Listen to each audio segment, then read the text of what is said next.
یہاں میں نے ایک نکاح پڑھا تھا سن 1980 کے آس پاس، جمعے کی نماز کے بعد ایک معتبر آدمی چہرے پہ داڑھی۔ السلام علیکم ورحمۃ اللہ وبرکاتہ۔ ناظرین، امید کرتا ہوں آپ تمام دوست خیر و عافیت سے ہوں گے۔ اس ویڈیو کو مکمل دیکھیں، دوسروں تک پہنچائیں، لائک اور سبسکرائب ضرور کر کے جائیں۔ یہاں میں نے ایک نکاح پڑھا تھا سن 1980 کے آس پاس، جمعے کی نماز کے بعد ایک معتبر آدمی چہرے پہ داڑھی، اور وہ آیا، اس نے کہا کہ میرا نکاح ہے، اور آپ اور مزمل بھائی اور جن کو آپ چاہے ان کو لے آئے۔ ہم چلے گئے، وہاں زبردست قسم کی دعوت تھی، سینکڑوں مہمان بیٹھے تھے، آتے جاتے تھے۔ نکاح ہو گیا، یہ لڑکی کا والد ہے، یہ بھائی ہے، یہ چچا ہے، یہ ماموں ہے۔ 1 سال جب پورا ہو گیا تو میرے نام سمن آ گیا تھانے سے کہ آپ نے ایک نکاح پڑھا ہے جو کہ غلط ہے۔ آپ آ کے جواب دیں، لمبا قصہ ہے۔ جو سول کورٹس تھے، ججز اور مجسٹریٹ تھے، وہ تھک گئے، نکاح ٹوٹا نہیں، اور نہ وہ مجھے منوا سکے کہ کوئی غلطی تو تھی نہیں، سوال ہی پیدا نہیں سکتے۔ جنرل ضیاء الحق صاحب نیشنل اسٹیڈیم کے افتتاح کے لیے آئے، وہ نوجوان لڑکی اس کی گاڑی کے سامنے کھڑی ہوئی کہ ایک قاضی نے میرے ساتھ ظلم کیا ہے اور ایک بڈھے کے ساتھ میرے نکاح پڑھوایا ہے، اور آپ کی حکومت میں میرے ساتھ انصاف نہیں ہے، میری زندگی تباہ ہو رہی ہے۔ جنرل صاحب نے پیچھے مڑ کے گورنر کو دیکھا کہ آپ کے صوبے میں کیا ہوگا۔ چیف سیکرٹری، ہوم سیکرٹری، آئی جی اور سارے کے سارے دوڑتے دوڑتے یہاں آ گئے۔ آپ نے نکاح پڑھا ہے؟ میں نے کہا نکاح پڑھا ہے، زنا نہیں کرایا ہے، نکاح پڑھا ہے۔ یہ کہ نکاح صحیح نہیں۔ میں نے کہا نکاح میں لڑکی کا والد وکیل ہے، لڑکی کے ماموں اور چچا گواہ ہے، ایسا نکاح تو دنیا میں کہیں دیکھا ہی نہیں میں نے، اور نکاح میں ہزاروں مہمان موجود تھے، لڑکی کی عمر کم ہے۔ میں نے کہا یہ ذمہ داری ماں باپ کی ہے، کم عمر لڑکی کا نکاح ہو سکتا ہے۔ حیران ہو گئے کہ یہ مولوی تو بہت طرح کا ہے، آپ کو پتا ہے کیس کتنا سٹرانگ ہے؟ میں نے کہا آپ کو پتا ہے کہ یہ نکاح کتنا سٹرانگ ہے؟ اگلے دن مجھے مارشل لا عدالت میں طلب کی، 3-4 میجر بیٹھے ہوئے ہیں اور بڑے گھور گھور کے مجھے دیکھ رہے ہیں، اور کچھ سوالات کیے، میں نے جوابات دیے کہ اچھا آج چلو پھر آؤ گے یہ وہ۔ اب مہینے میں 2-4 پیشیاں لگتی، اور میں جب بھی پیشی پہ جاتا تو بہت پہلے سے پریشان ہو جاتا کہ میں نے صحیح سلامت نکاح پڑھا ہے، خواہ میں عذاب میں مبتلا ہو گیا۔ اب سن لے ذرا استقامت کیا چیز ہے۔ میرے والد صاحب تھے، یہ پرانے لوگ سب جانتے ہیں، وہ الف سے با پڑے ہوئے نہیں تھے، لیکن استقامت کے پہاڑ تھے۔ یہ وضو خانے سے آگے چارپائی ڈال کے اس میں لیٹے رہتے تھے۔ مجھ سے کہا ادھر آپ بات سن، ان نکاح میں کتنے پیسے لیے، رشوت لی؟ میں نے کہا 1 پائی بھی نہیں لی۔ کہا کیوں غلط نکاح پڑھتے ہو؟ میں نے کہا بالکل صحیح نکاح ہے۔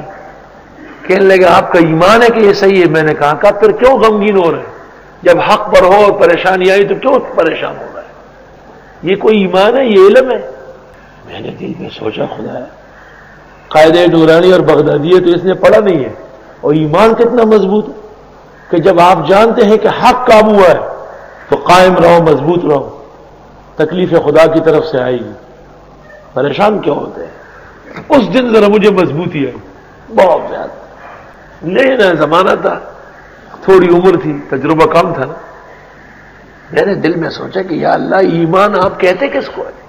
اتنی نمازوں سے، درسوں سے، امامتوں سے، خطابتوں سے، نظام تعلیم پڑھنے سے بھی وہ بات نہیں جو اس ایک شخص میں ہے۔ میں نے کہا واقعی ایمان تو ایسا ہونا چاہیے۔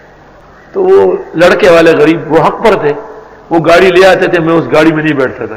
میں نے کہا وہاں میں بیان دیتا ہوں کہ میں نے ان سے کچھ نہیں لیا، میں تمہاری گاڑی میں بھی نہیں جاؤں گا۔ تو یہاں پر ٹیکسی اور رکشے نہیں آتے تھے، بہت حالات خراب تھے۔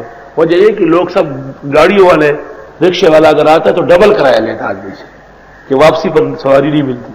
تو میرے سامنے موڑ پہ جا رہا تھا، بلکہ G3 کے سٹاپ پہ، تاکہ منی گاڑی میں بیٹھ کے وہاں جاؤں۔ وہ ہوم ڈپو جو ہے نا، ہائی کورٹ ہال جو ہے، ہائی کورٹ بلڈنگ، اس میں D M L A Karachi بیٹھتا تھا اور سارے ایس ایم ایل اے سارے جمع۔ ہمارے اس محلے کا ایک نوجوان تھا، اصل تو ان کا پشاور سے تھا، ارمڑ ایک جگہ ہے وہاں کے باشندے تھے، اور نوجوان کا نام تھا خالد محمود، اور وہ فوج میں کیپٹن تھا، چھوٹا، لیکن اس کے بڑے جو تھے وہ اونچے افسران تھے، معیار پہ، تایا اور ماموں اور سسر اور سارے، لمبا چھوڑا گورا چٹا بڑا سیدھا، اتنے بڑے بڑے ہاتھ، نمازوں میں آتا تھا السلام علیکم مولانا صاحب خیر ہے۔ وہ روڈ پر موٹر سائیکل پر مجھے ملا. کہاں جا رہا ہے؟ میں نے کہا کام ہے. آپ بتائیں تو صحیح کہاں جا رہے ہیں آپ؟ میں نے کہا کہ ایک جگہ کام ہے. نہیں کہا آپ مجھے بتائیں تو صحیح کہ کس کام سے. ڈون جا رہا ہے, چھوڑا تھا. میں نے کہا نہیں, مارشل لا عدالت میں پیشی ہے. کہا آپ کی پیشی ہے؟ میں نے کہا 2 منٹ ٹھہرے میں بھی آتا ہوں. وہ مڑ کے موٹر سائیکل گھر لے گیا, وہ کھڑی کر کے فوجی وردی پہن لے کار نکال کے آ گیا. کہا بیٹھ جائے اس میں. جب گاڑی آگے روڈ پہ چلی گئی, بالکل سیدھی ہو گئی نا, تو مجھے کہا کہ آپ پورا قصہ اول سے اخیر تک مجھے سنائیں, کیا ہوا ہے. میں نے لیلا مجنون کی گردان سنائی. مجھے بڑی اچھی یاد تھی کیونکہ بہت پریشان تھا. جس دن وہ شخص جمعے کے بعد آیا تھا کہ میرا نکاح وہاں سے شروع کر دیا. چپ چاپ بالکل گاڑی بڑی تیز چلا کے وہاں پہنچا کے کھڑی کی. انہوں نے اس کو دیکھا, پٹے وٹے, فوراً بڑا گیٹ کھولا. اس نے غصے میں گاڑی باہر ہی کھڑی چھوڑ دی, چالو گاڑی چھوڑ دی. سیڑھیوں پہ چڑھ گئے. مجھے کہا آئے, مجھے باہر بٹھایا, اور وہ جو D M L A office تھا اس گیٹ کو جوتے سے لات سے مار کے, تو سب گھبرا گئے کہ کیا ہو رہا ہے. وہ کھل گیا, اندر چلا گیا, اور دروازے یوں زور سے مار کے بند کیا. پتہ نہیں اندر کیا ہو رہا تھا, شور کی آواز آ رہی تھی. جب وہ باہر نکلا تو اس کا گریبان پھٹا ہوا تھا, آستین بھی چڑھے ہوئے تھے, اور میرے پاس گزرتے ہوئے مجھے کہا کہ حضرت جو تکلیف بھی ہے بس آج کے دن کی ہے. اس کے بعد وہ چلا گیا. میں بیٹھا رہا.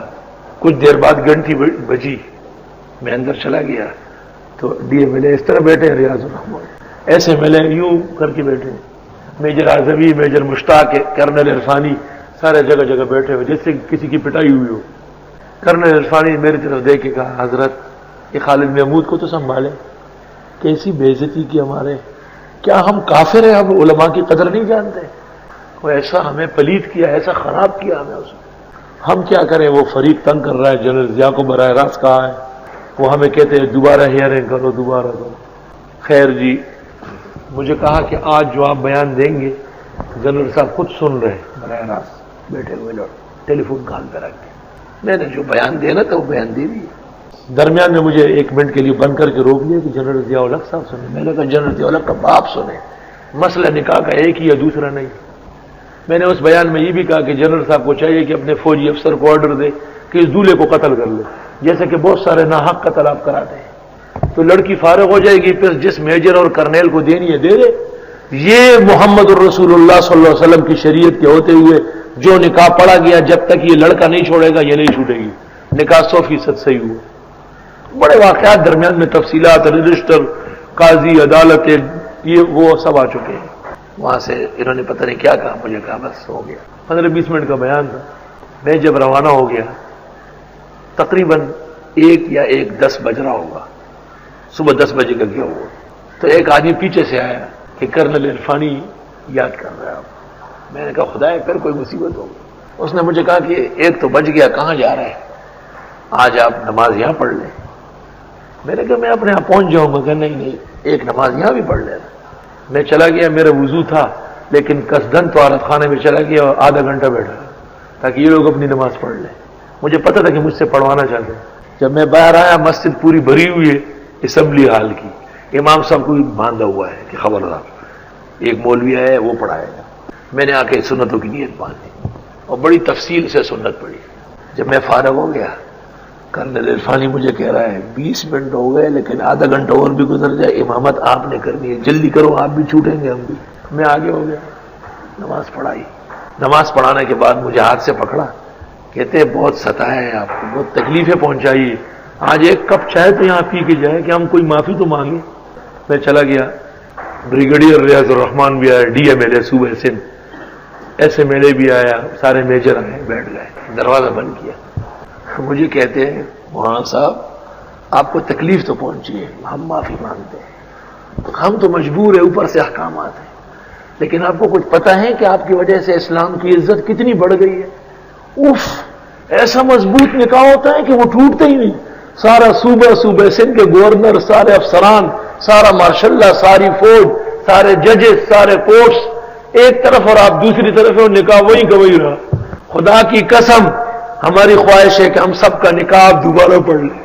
جس کسی نے بھی پڑھایا اتنا مضبوط نہیں پڑھایا جیسے مضبوط آپ نے پڑھایا ہے.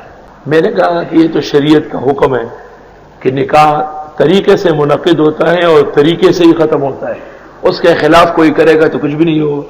تو کہتے ہیں ہم پہلے دن سے سمجھ گئے تھے کہ یہ جھوٹے ہیں، ناحق آپ کو پریشان کیا۔ آج ہم نے سب نے تہ دل سے آپ سے معافی مانگنی، پیر پکڑنے، ہاتھ جوڑنے۔ آئندہ ہم ریزائن کر دیں گے لیکن آپ کو نہیں بلائیں گے، اگر جنرل ضیاء صاحب کا حکم بھی آئے۔ ہم آج پوری معافی مانگتے ہیں اس سے کہ ہم نہیں کر سکتے، اس میں کوئی گنجائش نہیں۔